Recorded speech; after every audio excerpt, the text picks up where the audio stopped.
right, y'all.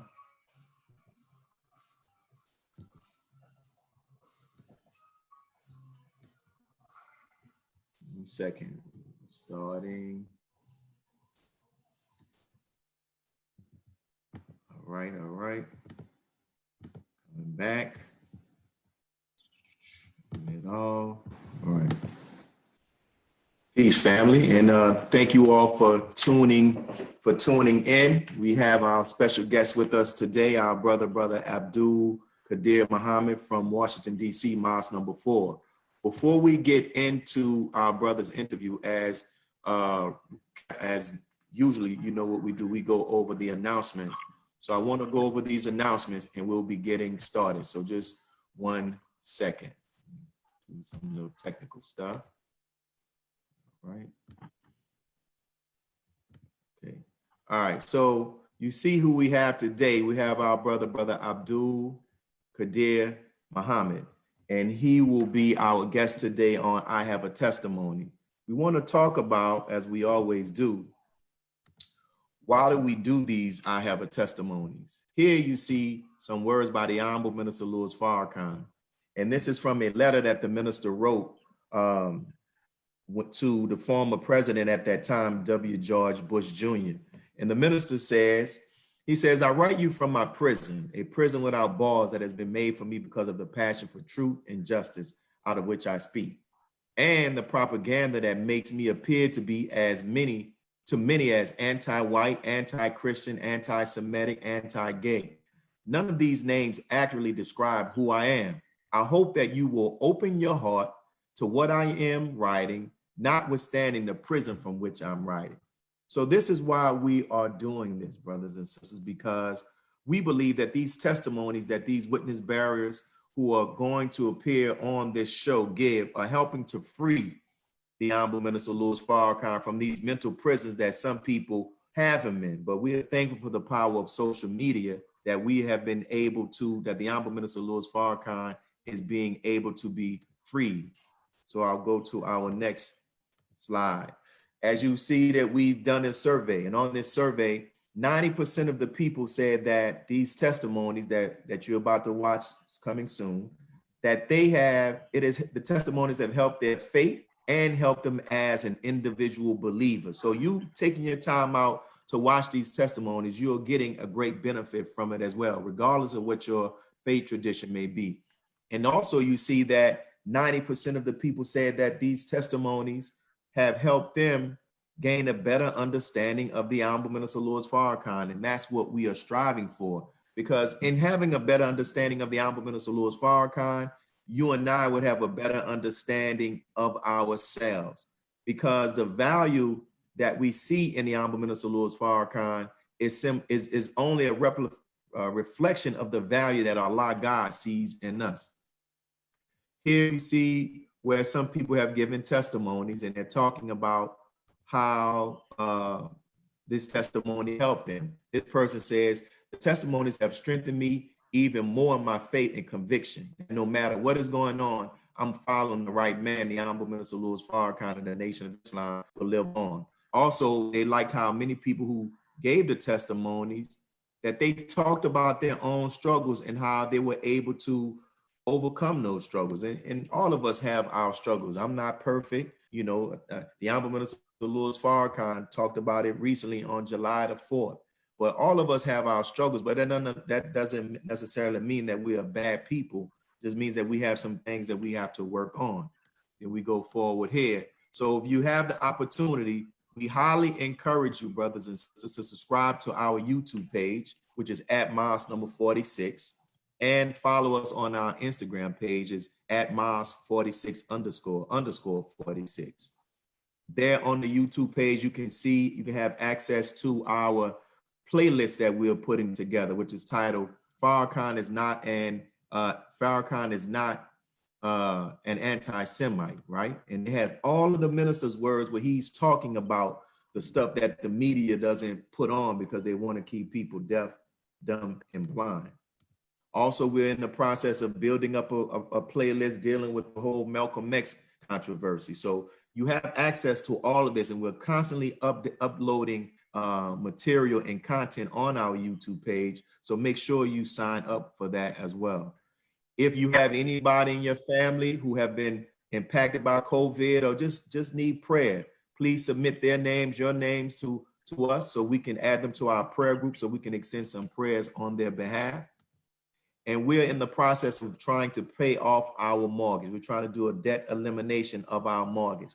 For those who are watching right now and who have been watching, if you could just give whatever you can give. We're trying to get 163 people to donate $1,000, but some people may not have the $1,000, but whatever it is in your heart to give, we will greatly appreciate it. So if you can go to Cash App right now, $Mosque 46 and give, we would appreciate it. And you can go to our NOINewOrleans.com website and give as well. So just heads up, inshallah, on next Sunday, we're going to have our sister Wendy Muhammad, who's going to be the next guest on I Have a Testimony.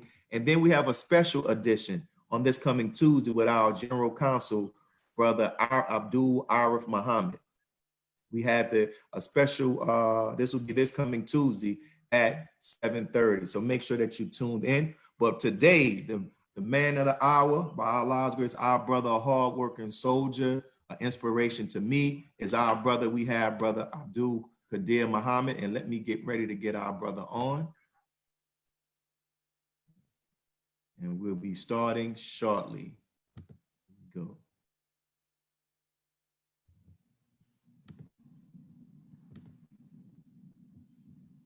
There we is. Assalamu alaikum, Brother Khadir. Walaikum salam, Brother Willie. Thank you, my brother, for this opportunity, man. We really, really appreciate it. And on the behalf of the believers here in Muhammad Mosque number 46, we thank you for all the work that you have done and are doing and will do in the Nation of Islam on the behalf of the Honorable Minister Louis Farrakhan. We really appreciate you, man. Thank you. So we'll get straight to it. So for the first question I would like to ask is, how did you first hear the teachings of the Most High, or when did you first hear the teachings of the Most High Elijah Muhammad, and how did you end up becoming a member? First of all, let me thank the Honorable Minister Louis Farrakhan for allowing me for these many years to work with him and to rebuild the Nation of Islam, and now at this time to continue. I first heard the teachings of the Most Honorable Elijah Muhammad.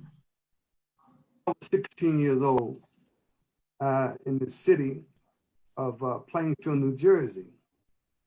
And we was young. I had a little group with me, my little brothers that I hung out with. And we all would try our best to give us time to understand the teachings. So around that same time, you could hear every Sunday on WLIB AM, the Honorable Minister Louis Farrakhan, at that time teaching from Muhammad Mosque number 7. Also in the same area, you heard about Islam almost on a daily basis. So Islam was very, very penetrating in that city and the surrounding cities of that area. So July 2nd, 1973 was the day I received my ex, and it's now been nearly 47 years or better. And today is the day for me to still be around and to help Minister Louis Farrakhan. Praise be to Allah. In preparation for this interview, I had the opportunity to speak with Brother Carlos from Baltimore. And I'll ask Brother Carlos, what do he thought some good topics that I can ask you? And as I develop questions. And one of the things he suggested, or one of the topics he suggested, was about our brother, may Allah be pleased with him, Minister James Shabazz. And from my understanding, you came into the mosque under Minister James Shabazz. So what can you share about your memories regarding our brother? Well, Brother Willie, it was a very short time that I was blessed to be near him or around him, because the year I came in was the time he lost his life. But very small occasions when we started the mosque in New Jersey on Catherine Street, I was blessed to be with him there. And at that time, the ministers up under him, they rotated from different cities to cover the whole northern New Jersey area, like Plainfield, New Jersey, Elizabeth, New Jersey, Patterson, New Jersey, Asbury Park, New Jersey, Jersey City, New Jersey, Passaic, New Jersey. We always had a rotation of ministers, so you can get them on a Wednesday, a Friday, and Sunday and hear the teachings. So that was a great time that I had spent with them. Also, I was blessed to take a bus ride to Chicago to see the Honorable Elijah Muhammad for his last sermon address. And I asked us back then if he had money to get on the bus, meet us at this certain time. I went and got my little cash, got on the bus, and was blessed to see the Most Honorable Elijah Muhammad deliver his last address called The Last Sermon in 1974. Wow, I didn't know that. So you were around to witness when the nation actually, when it fell. Like, what do you remember about that time? Well, brother, that time was very, oh boy, it was really rough. Because people like myself that was young, we depended on to be stable with the Nation of Islam. We finally found something that could help us to change our lives. And myself, I was heavily on drugs back then and doing things at an early age that I shouldn't have never been doing. But the nation just unraveled, and to see us take off all of our clothes, our bow ties and white shirts and suits, and the sisters, they just undressed. It was a big mess. A lot of the brothers and sisters back then went straight back to the streets. I can describe it like this. It's like taking a tea bag and putting it in hot water, and in a few minutes, the water just changed to whatever the color tea bag was. So within 2 weeks in New Jersey, a lot of the brothers and sisters fell out and it was back into the streets. Wow, you said within a 2-week time frame? Yes, sir. 2 weeks. Wow. I remember brothers that I knew who were lieutenants, they were inspectors, and it shocked me at this place where they all would go at that time to be around the Muslims who actually turned their back on the nation. And that I never forget the time I went into this place called the Coronet, and that the brothers and the sisters were in there dancing. And I said, wow, this is how it's going to be. I didn't know what to expect. I was invited to go, and I went and I saw it, and it kind of messed me up inside. I had to walk about it and then say to myself, this is not what I expected. But it was a terrible time in my life. I had to go back to that which I came from, back to the streets. And we know you're here now. We know that you had to be a help of the Honorable Minister Louis Farrakhan in the rebuilding. So how did you come to the decision to return and help the Honorable Minister Louis Farrakhan?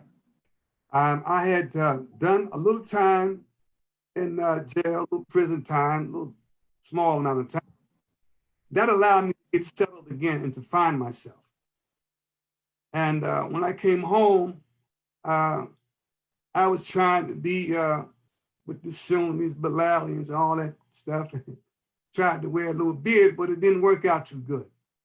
So when I moved to New Jersey, back from New York City, I lived with my brother for a period of time, and I came back to New York City.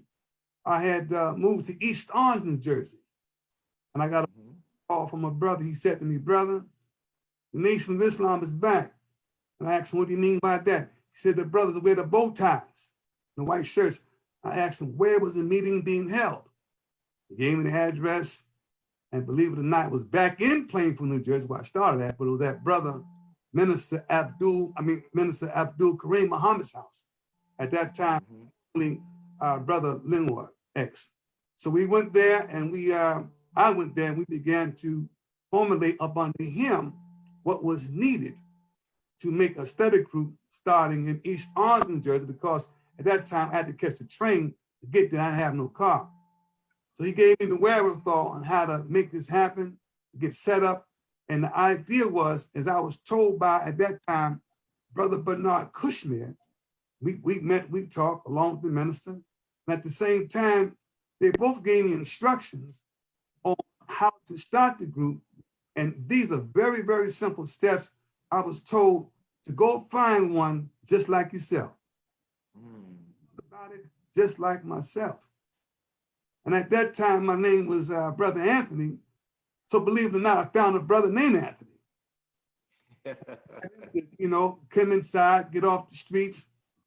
And what they did at that time, I was told, now you two go find one like yourself. So one was able to get one. Then the two of us got one. It was like 1, 2, 4, 8, 16. And before you know that, I was in my living room at my apartment. I had 61 people coming every Sunday to discuss the teachings. Wow. Almost every Sunday for about maybe a year or two. Yes, sir. Wow. That's something, man. And you mentioned a brother whose name I often hear, and I had the opportunity to meet him once. You said formerly Brother Linwood, but he's now Brother Abdul Kareem Muhammad. Yes, sir. Can you talk about his leadership and the impact? Oh, brother is very, very impactful. Very, very serious man. And the Honorable Minister Louis Farrakhan said he's the best regional minister that he has ever had, because he was the first one to stand up and protect the minister. And that area at that time was kind of off the chain a little bit, and people, it was hard to accept the work of us coming back again and to rebuild. So you had to have a man like Brother Abdul Kareem Muhammad, who did not play. Very serious, but he loved all of us around him. He made him the minister at that time over Muhammad Mosque number 7. And from the East Coast, I would say from Rhode Island all the way down to Miami, Florida, at that time wasn't no 7 regions. So he traveled, he went around to check on places for the minister to get this East Coast back up and get it started. A very, very strong brother, helped us out tremendously in that area when we first began to rebuild the Nation of Islam. Wow. And you mentioned about the beginning of the study group in East Orange. Can you talk about the beginning of the study group in North? Well, what happened was I was doing very well in East Orange, and the Honorable Minister Farrakhan heard about it.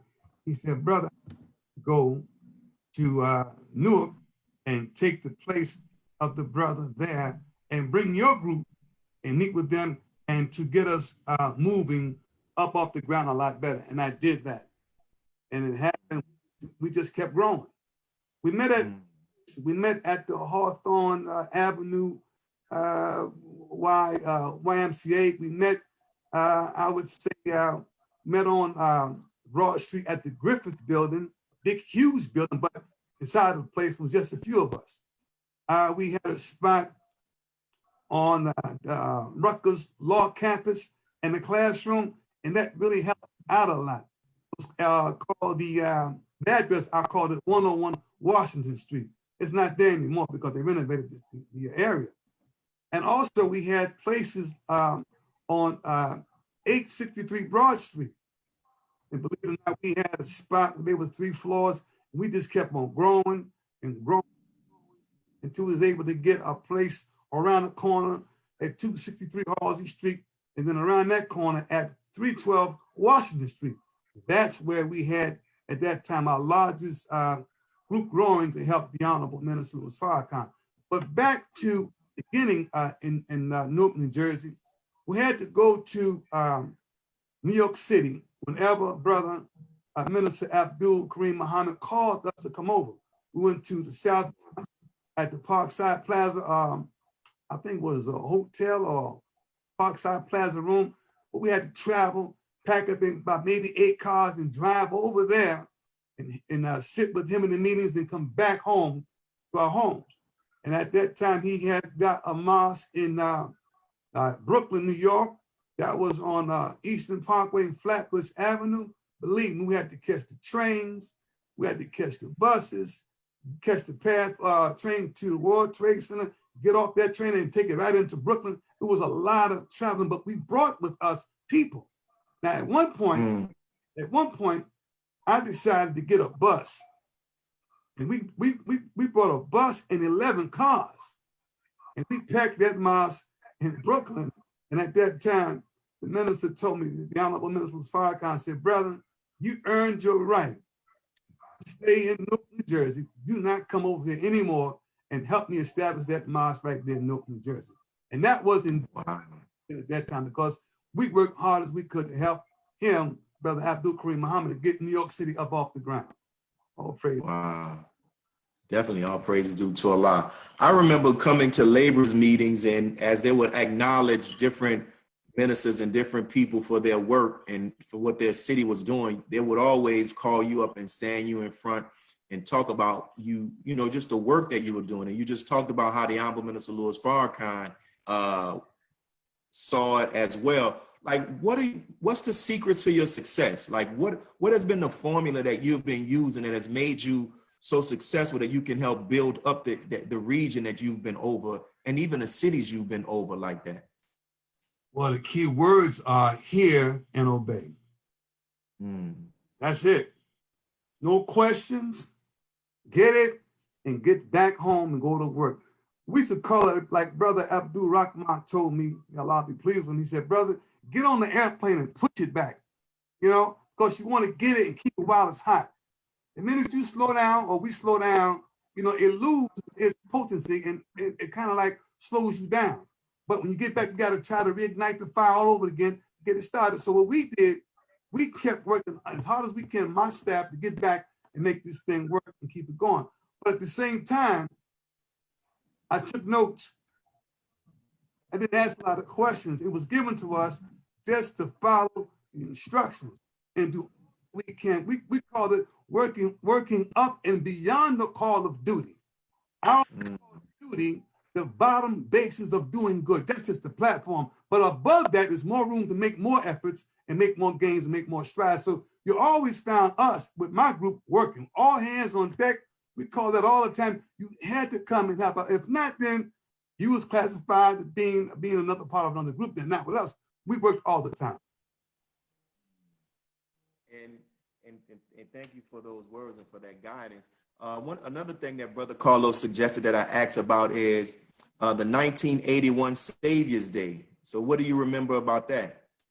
We caught a train. Brother Minister Abdul Kareem Muhammad again wanted us to take a train. And I believe the train started from, if I'm not mistaken, Philadelphia. It came up to Newark, New Jersey. We got on board there, all the cities around that area. We took it to New York. New York boarded on other parts of the Eastern region. We drove, the train rode us into Chicago. If you played the early Savior's Day tape when people are coming off the train, you see believers coming off the train, pushing baby carts and going, getting prepared for Savior's Day. And at the registration table, I'm standing there, but you really couldn't see my face, but we were just getting there and we was able to help get inside to the Savior's Day convention and get registered properly. Now, at the convention itself, at the Savior's Day address, what I remember was mainly working. We had to help out. We didn't come to sit around and listen to the lecture. We came to help and work and to protect our beloved minister, the Honorable Minister Louis Farrakhan. That was always my focus. I remember some things said, but I got back home and got the tape, then I replayed it again. But the main thing was, as Brother Abdul Kareem Muhammad would say, let's protect our beloved minister, the Honorable Minister Louis Farrakhan. And that was on our mind forefront before we boarded that train from out of New Jersey and Philadelphia, New York City, and parts of Connecticut. And what else, Brother Carlos also recommended to ask you about the Honorable Minister Louis Farrakhan speaking at Madison Square Garden. What do you remember? Well, that was so busy, brother. I remember Brother Abdullah Muhammad, he was at that time the regional minister. And when we were selling tickets, we all did a very good job promoting it. And then that night, when they began to open the doors, I was on the check post. Plate of glass. People just kept pushing. They kept pushing. They kept pushing. And they kept pushing till the glass just shattered. Wow. Like rain. I remember a few brothers came inside and shook off the glass. And I said, no, sir. He said, I want to get checked. We checked them. After that, they kept coming in, they kept coming in, they kept getting checked. And at one point, Brother Khalid Abdul Muhammad, he goes outside, see how far the line went back, but he went outside, pushing his way through the crowd with his jacket on, and he came back in. All the buttons on his jacket was torn off because it was just that tight, and people were just trying to get in. They got in. Starting that night, Brother Minister Abdul Akbar Muhammad and got on the microphone and asked the people, is there any more people inside that is aware of our check procedure? Of course, hands went up. This is the side my wife told me about this part because I was outside checking. And then they said, if you are available, report to the areas, need your help in checking people. It was so many people, brother. And so they checked. I had a trash can, the kind you put paper in. I had a trash can full of knives, a couple of 22s. I mean, they came to help out, but they came strapped just in case something happened to the minister. But we had a can full of stuff. I mean, it was just a lot of people that came in. And listen to this now. They sat in the aisleways that lead to the seats. You couldn't see no aisleways. You could only see nothing but people in the place jam-packed because that was also a point of security. They came to protect our minister. Now listen to this. In the back, in the locker room, some the janitors or some workers there, they started a fire. And in the locker room in the back, the fire was blazing out of the locker. It was Brother Captain Dennis Muhammad, Brother Rasul, Brother Ishmael's brother, myself, and my former captain, Brother Theodore Muhammad. He passed away. May Allah be pleased with him. We put the fire out. What they was doing then, Brother Leonard Farrakhan had told the people in the back, listen, you call that fire department, when they come down that street, tell them to turn them sirens right off, because what would happen would cause a panic. You can hear the sirens from loud, they go right down to, they just like pet and tap their way into to see what was going on. Nothing happened. As a matter of fact, the smoke came to the entrance of the auditorium and came back, and it never even went inside. They were trying their best to destroy that night, and it didn't happen. Wow. At the end, we had to get them to take a loose the preacher stand somewhere, and then at the same time, some of the white guys on the forklift had the sisters up on platforms trying to make them fall, and you knew what happened. Like, you know what happened. Gotcha. We thank you for sharing that history. And we know, like, from as you're talking, you started off in Newark, but now you are in DC. So yes, sir. How was that transition? Like, not only, it's a three-part question. How did the Honorable Minister Louis Farrakhan inform you that he wanted you to now take on that new that new responsibility in DC? And how was that transition for you, leaving Newark, going to DC, and for your family? It was very interesting. We had a meeting at Sister Karima's home in New York City. And those that was going to be changed, and it was actually November 19th of 1997. And that we all had put our hands together on top of each other. We gave a vow that we was going to continue to work and what the changes would be. But before that, on November 17th, I was in Southern State Prison teaching. I got a call to ask me to come to the palace. And before the 19th, I was asked to see if I would take the position. I said, I'll take it and do the very best I could.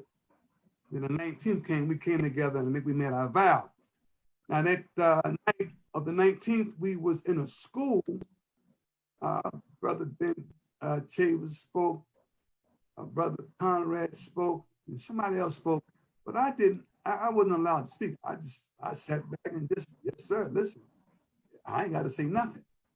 But when I got back to New York that night, many of the believers kind of, they was happy, but some of them was kind of like lost. What we going? But at the same time, I had to pack up and go to Washington D.C. I went there on a Wednesday and came back home on a Monday night after class. I did that for like 6 months before I found a place to live and moved to Washington, D.C. And so the transition was kind of awkward, but it helped me to understand what the working of making a move would be like. And I accepted it all. Now, I began to work immediately in Washington, D.C. and getting mosque number 4 back up to where it should be. And with a year or two, we made that mosque again the #1 mosque in the nation. And so Muhammad's Mosque number 4 has always been a great mosque to me and great potential, because in the past it was always a great mosque. But I wanted to take it higher. We wanted to make more progress. We had a place called the Lincoln Theater. As a matter of fact, during this month, August the 30th, 1998, and the place held 1,250 people. I said, I'm gonna give it a shot. I'm gonna try to pack this place. So I talked to Minister Abdul Rahman Muhammad again. May Allah be pleased with me. He said, brother, this is what you do. He said, whatever you did to bring Minister Farrakhan to your city, you do the same for yourself. It's okay. I'll try it. I did it.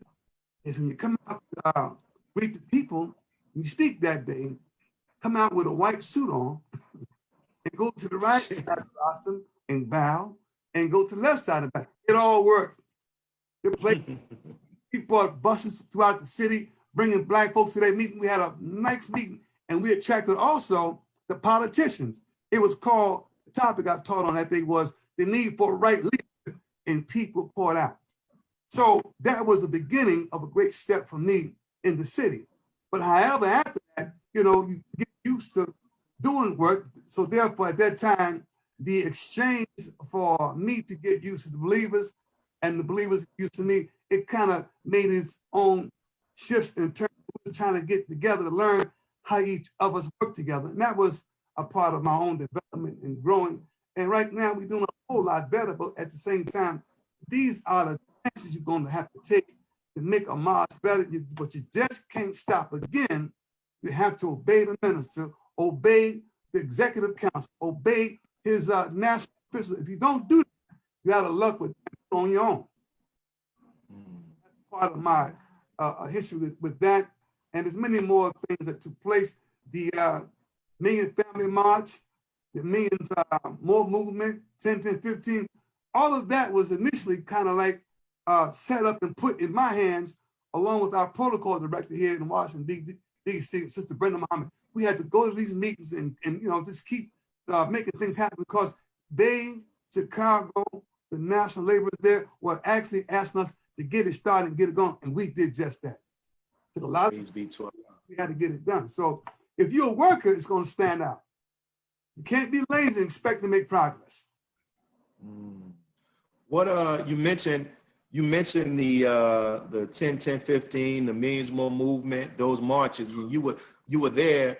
What were some of the other behind the scene things you experienced in working to make those, helping to make those gatherings a success, and helping to do the groundwork?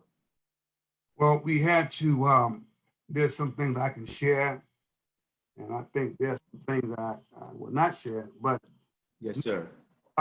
People, all the pastors as I could possibly meet with, all the activist groups, you had to touch everybody. And to go and meet with them and their staff at that time and get their support, all of that was important. And there were some other officials of the District of Columbia area we had to meet with and get that going. But at the same time, it was cities nearby in the Mid-Atlantic that came by and gave us a hand. Of course, that's Muhammad Mosque number 6, with student minister brother Carlos Muhammad, and Muhammad's Mosque number 24, with student minister brother Tracy Muhammad. That always came with their believers, because right there was those 3 mosques, number 4, 24, number 6. We all came in, and it was a great effort to help us get it going. There's many, many more steps to that, but it's a lot of internal work. But the main thing is the day of, there was no time for relaxing. I couldn't sit back and lay back. I had a nice hotel room for the me and family mosque. I slept in there for 45 minutes and got right back. That's how it was, because you had to work. You couldn't go back and tell them what you didn't do. You had to get it done. Get it done. Beautiful. We know you started off, you said how you were first known as Brother Anthony. So can you talk about how you came, how the Honorable Minister Louis Farrakhan gave you the holy name Abdul Khadir? Yes, one day I was in Buffalo, New York, and I was hanging my jacket on the back of the door. And I just see him sitting down in the chair. And so he says, brother, I have a name for you. And I know who he's talking to. He said, he's talking to you, Brother Anthony. I said, me? He said, yes, sir. He and Mr. Farrakhan said, yes, sir. So he gave me some instructions again. He said, I want you to go back to Newark and help Councilman Sharp James become mayor of Newark, New Jersey. Went right back and took care of that. He became mayor. And he took it from Kenneth Gibson, who was the first Black mayor of Newark, New Jersey. If I'm making, I hope I'm making it correctly. I think I am. Yeah. When Sharp James got elected, you know, he helped us out with a couple of coins, and we paid the brothers equally share, and we got him in the office. Then after that, it was more tests given to me to get done for the medicine. So it was almost like 2 years, maybe some change. I just was patient. I didn't ask him, remind him the name. No, I ain't say nothing. I just kept working, and I just kept working. During this, I think it was Tawana Broadley in Newburgh, New York.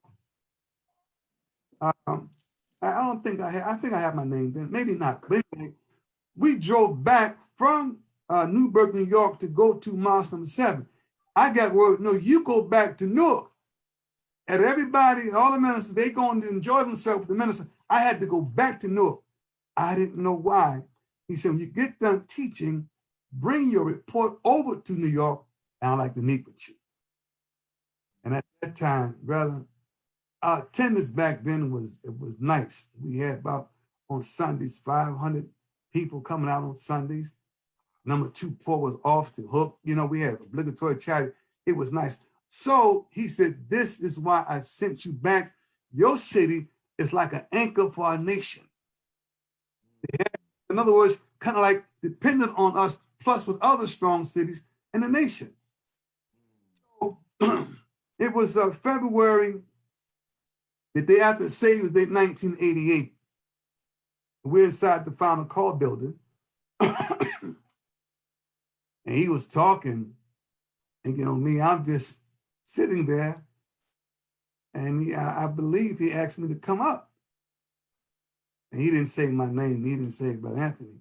So at that time, my former captain, may Allah be pleased with Brother Theodore, he nudged me in my back. He's talking. He said, me? He said, yes, brother, come up front. And in front of everybody, he blessed me with the name Abdul Khadir Muhammad.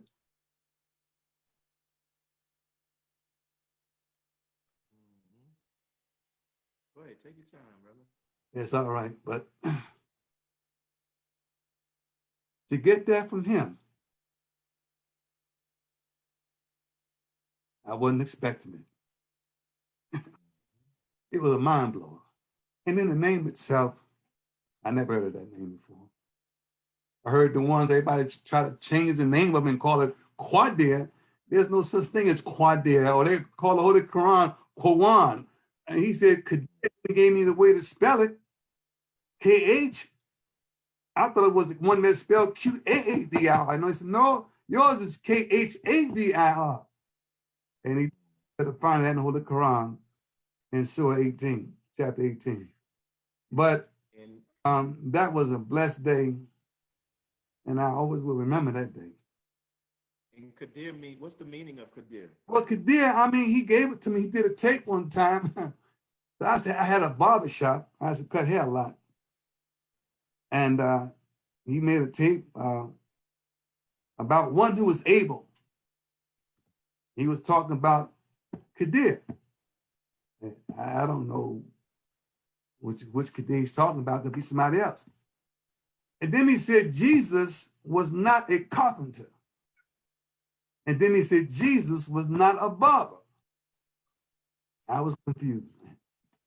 So a couple of months went by, and I asked him about the speech he made. He said, brother, I was talking to you. I said, wow. It means one who was able. At the same time, I don't want you becoming a barber now. You got to do. So I caught on to that. But I also learned from reading the Holy Quran, it means one that is able to, one who's able, growth with time, also the green one. So I may say it don't mean that. Look in your Holy Qurans, Abdul Yusuf Ali says the green one. As a matter of fact, it's called. At the same time, you grow with time if you're green. I'm growing with time, and time permits me to grow. And along that same avenue of growing, there's trials and tribulations that overcome with mainly with my health, but I'm still here. Praise be to Allah.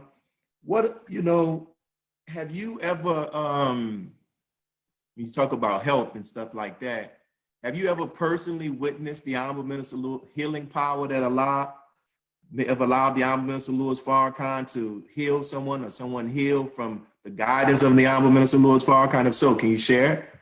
Yes, I can. Yes, I can. Wilson Good was running for mayor of Philadelphia back in the 80s. It was 82, I think, yeah, around that time, 83 to be elected in 84. And I had spoken to Brother Abdul Kareem Muhammad, and I told him that my wife may not make it. She was pregnant. I didn't know anything about the cesarean births, but you only can have, I think, 3 of them. Fourth one is dangerous. I came in, and Brother Kareem looked at the minister, and he said, is this him? He said, yeah, that's him. He told me to sit down. He said, brother, don't you worry. She's going to make it, and your newborn. This is before. 6 months before. So the day my son was born, November 28th, I think it is, 1983, I go inside Columbus Hospital on 13th Street, Newark, New Jersey. When I couldn't go upstairs, I had to wait. And downstairs comes this doctor. I won't say his name, but he may not want it to be said. He said, come in the hallway. He had on his white mask, the white cloth coverings over his shoes, his white jacket on. He said to me, I hope I have it right, your wife is okay. And he said, you have another son.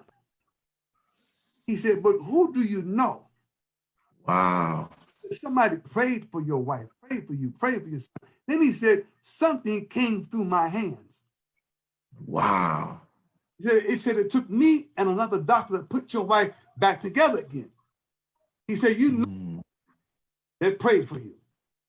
And he said, you can see it now. She's up on, I forgot what floor it was. So I come upstairs now, and I turn the corner. Martha's in the bed, she brushing her teeth. She tells me, "What's wrong with you?" But normally you'd be out of it. You'd be up under the medicine. But she was up, she was bright. She was just up. I had to go back downstairs real quick. I had to get away from her. Because very rough moment for me that time. But at the same time, this is the witnessing power of our brother. And at that time, I began to know who he is at that time. For certain. After that, don't around me with him. I don't want to play no games. I'm gonna obey what he say do, and that's it. Now he's being known what he is, but I kind of had a peep of it back then. DC. Brother name is he calls himself, he's a lost found brother, but he's been a Nation of Islam back in the day. But he calls himself, he goes by the name Al Malik. Okay, that's what he calls himself. The minister does the same. He was crippled. He wore those sleeve aluminum crutches. He's walking through the parking lot at Union Temple Baptist Church, where the Honorable Minister Louis Farrakhan frequently visits. So we in the parking lot, the Honorable Louis Farrakhan grabs the brother around the waist. I couldn't hear what he was saying to him, not too close by, but I heard him say, "When I see you again, I want to see you walking." At that time, he came back and he wasn't walking. He did it again. I get a call from Malik. We talk on the phone. He says, "Khadir, just wait 1 second. I got to go make a run." He gets up and he walks. And he comes back. He said, "Man, I'm walking." And I meant by that. But ever since then, the brother's been walking. He never used those crutches again. And see, again, another display of the power of prayer for my brother. Twice, but definitely. And one time he did it for a lady in, a young MTT in New Brunswick, New Jersey. And I asked him when he got done, "Do you think I can do something like that?" He said, "Yes, you can. You have to be very, very, very, very, very, very sincere in your prayers." So we shouldn't doubt this teaching. We should never let it go.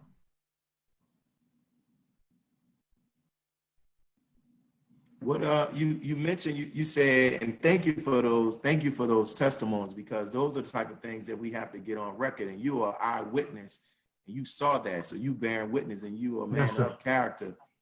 You mentioned, you said something about a young sister in Newark. Can you share that? You can't go into that about what was her situation and how the minister helped. What you mean by, I said New Brunswick, I meant to say. New Brunswick. Okay, there was a sister, New Brunswick. Yeah, she had cancer, but she was about to leave that day. And she had another, I think 30 to 45 days, and she lived a little longer. But and I heard him praying for her. I said, "Wow, this is how you do it." I said, "Come on, now listen." I said, "Nah, I can do this. I know what to say." What do you do? What feeling you have in your body? And I kind of got it. I kind of how to do it. Yeah. Let me see. Makes me more convincing to remain with the Nation of Islam and to believe. It will be a hard time trying to get rid of me. Hopefully, I can be here when he get back. Praise be to Allah. So we have 3 more questions. We'll get ready to close out. Like, you've had many opportunities of being around the Honorable Minister Louis Farrakhan. What would be one of your most memorable moments of being around the minister, and why does that moment stand out? All of them are the most memorable, brother. It's so many.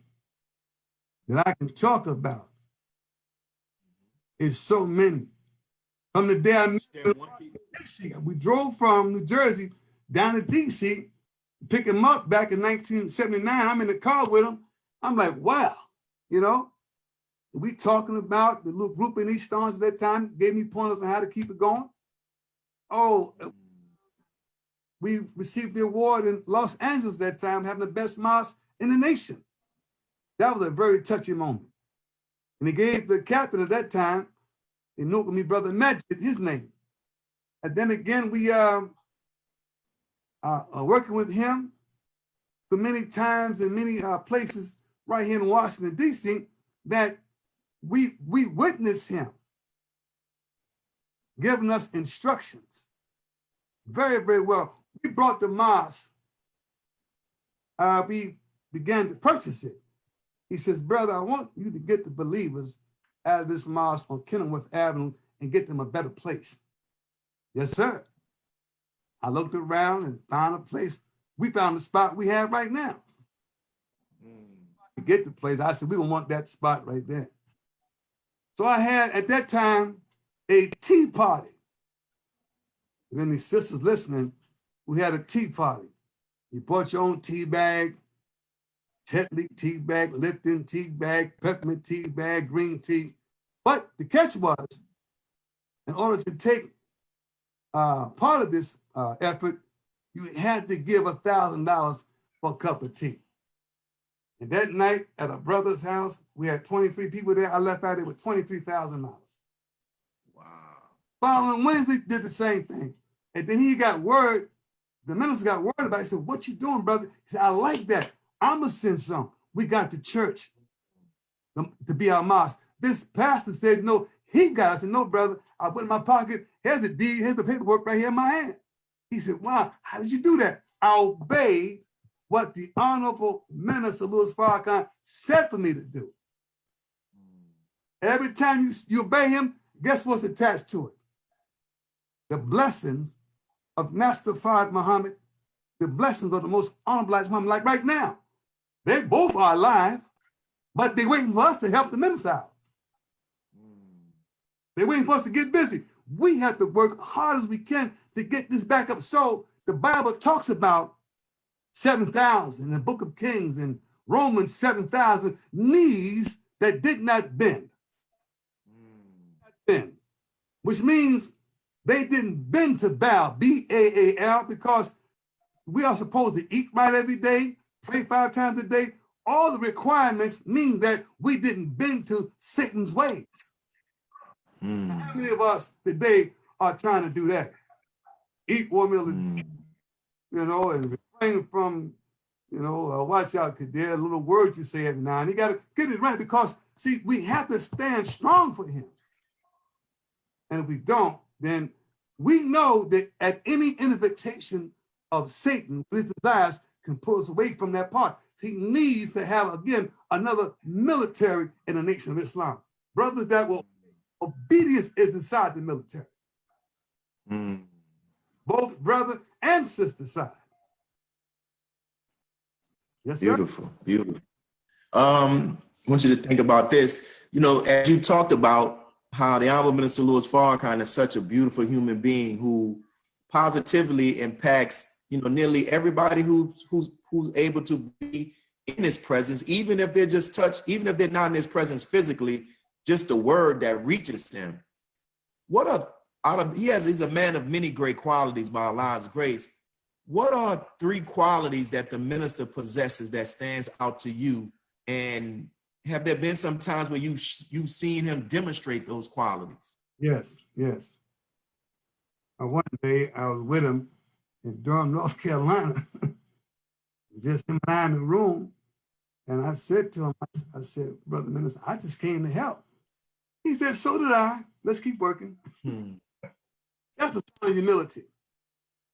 And I'm trying to be easy. And he said, no, in other words, you ain't going nowhere, brother. If I didn't leave, you're not going to leave. Let's keep working. And I wasn't trying to go. I just want to just learn more. Okay. One day I got in the car, and I tried to get in the car. was picking him up at the airport. He got in, he locked the door. He said, go around. I got in the car. He said, brother, never crawl over the furniture of a man that he's paying money on. I said to myself, he said, yes, this car he's making payments on and his back seat is furniture. In other words, respect the man's car. I learned that lesson. And to this, I get in people's brothers and sisters' cars, move the seat up. I said, no, brother, I'll wait till you say, I'm not gonna move this man's chair. This is his car. I'm gonna hit the wrong, come off the rack. I've been using one word throughout the whole time we've been talking, that's obedience. Yes, sir, you have. Obedience. And the last one I like to say to you, it's really 4 of them, a loving warrior. A loving warrior is he. That's a quality of a man that we have with us today, a loving warrior. I'm telling you what I know. I know that part about him very well. We have to learn how to follow his footsteps. Matter of fact, to become a follower, you drop your foot right in the same spot when he drops his that. When he lifts up, you put your foot in the same spot. That's following him. Don't get ahead of him. You follow him. And that's what I'm trying to do as I quarantine in my home to get back on track myself. And this is what we all should be striving to do, become better followers of his, because he don't want to lose none of us. We got to get the people onto his shoulders, get them across the river to help the most honorable Elijah Muhammad and the honorable Minister Louis Farrakhan. That's our job as believers and followers. Yes, sir.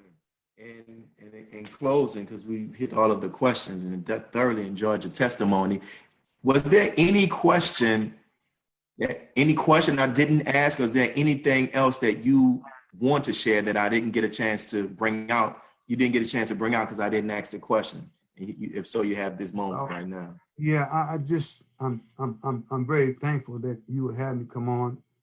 There's many times I don't do these type of interviews because I want to be careful what I say.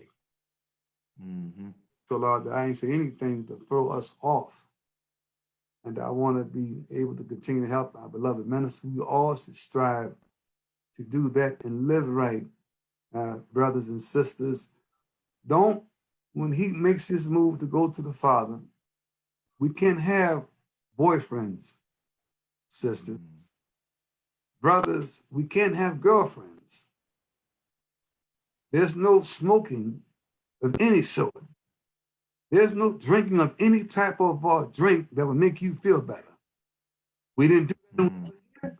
We shouldn't do that when he leaves. And see, that is what contributed to the fall back then. NFA, never fall again. Our word has to be bond. And in the bonding is that if I give it to you, so if I fail to give my word to you, you are to remind me, because we made a compact to say, Brother Khadir, you gave me a word. Oh, I forgot about that. Thanks for the reminder. That's how you have word is bond. The bond is that makes us understand we have to keep each other up on the word and let's do what's right. So I thank you. I pray Allah. We thank you. Thank you, brother. You shared, it was very good. And every one of these testimonies has its own uniqueness and is very good. And the believers are enjoying it on Facebook and they're enjoying it on Zoom. And inshallah, I'll send you the comments. So as we close, we thank you again. And I want to tell those who are watching on Facebook, we thank you for tuning in. Now what we need you all to do, you all are hitting the hearts and all of the signs showing that you enjoyed this interview. Can you take some time and type what stood out to you? What part of our brother's testimony stood out to you and why? So if you can leave those comments, we will greatly, greatly, greatly appreciate it. So take the time out before you log off, those brothers and sisters. And for those brothers and sisters who are on Zoom, if you send me something, I'll send our brother Khadir. I'll send our brother Khadir the actual feedback while you all are on Zoom. But for those people that are on Facebook, continue to, I'm about to send you some stuff right now, brother Khadir. I think you'll be able to see it. continue to leave y'all comments. What did you think? I see our brother Eamon from Durham. He says, brother is strong and humble at the same time. This is good advice he's closing out with. So that's our brother. And I'm about to send you something from this brother Tyrone. He said this is Sister Elise. Thank you both for very much for that inspiring and informative and compelling sharing. Thank you. There's a brother, his name is Brother Kenneth. He had mentioned that he, I think he's in Atlanta now. He makes bow ties, Yes. but you as well. Yes, and there was someone who said that Minister Khadir held a prayer vigil for my husband, student minister Michael Muhammad, and he said he is blessed with healing. So that's someone who actually said that. And so as they keep coming in, my brother, I'm going to make sure I send you these. And for those people who are watching, or here's somebody else said, this is from Brother John. He's sending so many. Said, Brother Khadir has been the father for me and many brothers in Jersey and DC, and we never had a strong example of leadership and follow of the minister. My wife and I use his union as our example. That's from Brother John Muhammad. And let me see, somebody else is coming. That's okay, this is from sister by the name of Mariam. I appreciate your powerful and informative words. Brought me back when I joined the Nation of Islam in the 70s. Mariam Bey, formerly Mary 34X. And people are still joining on, even though we are about to leave. So thank you, brother Khadir. We thoroughly enjoyed it. And let me get ready to close out with these announcements again. And for those people who are on Facebook, remember what we're asking you to please leave your comments. Please leave your comments so we can get the feedback and what you actually enjoy. And for those who are here, we want to say again on, inshallah, on next Sunday. But before we get this, we're encouraging people to help us with this effort to pay off our mosque. You can see where it says Cash App, $mosque number 46, and you can go on our website and actually donate as well. And inshallah, on next Sunday, we have our sister Wendy Muhammad. She's a multi-million-dollar business developer, and she is a sister that's she's over the restoration of this home that was owned by the Most High Elijah Muhammad that's currently next to the palace in Chicago. She'll be here, inshallah, on next Sunday at 2 p.m. And as we said, we have a very special broadcast on this coming Tuesday at 7:30. On this coming Tuesday at 7:30 with our General Counsel, Brother Student Minister, Brother Abdul Arif Muhammad. So for those who are on, we thank you all. Continue to keep leaving comments. Let me share these other ones with you. Wow, his sister said, this is Sister Crystal. She says, all praises due to Allah. Brother Khadir is the epitome of work. I came under Brother Khadir in our mosque, and we work together all the time under his guidance. And I'm sending that one to you, Brother Khadir. Here's somebody else, Sister Yolanda. They're coming in. She says, and thank you, Brother Khadir, for sharing your history. This touched me dearly. We needed your words of inspiration and rejuvenation. They sending so many, I'm catching them while they come. We got, cause see on Zoom, I can't, once I close it down, I don't know how to go back and get these. So that's why I'm taking the time to make sure you get them. Sister said, his testimony was powerful and insightful and one that needs to be heard. He is a faithful servant of the Most High Elijah Muhammad and the Honorable Minister Louis Farrakhan. So thank you, dear family. Thank you, Brother Khadir. And I'm gonna, if you don't mind, when I get them off of Facebook, can I text you the comments or, yes, or you want me to email? You can do it however you want to do it. Text or email. Thank you, brother. And we really enjoyed your testimony, your powerful testimony. And may Allah continue to bless you. And thank you. You're looking sharp, man. I love that bow tie and that suit. Assalamu alaikum. Like salam. I can leave.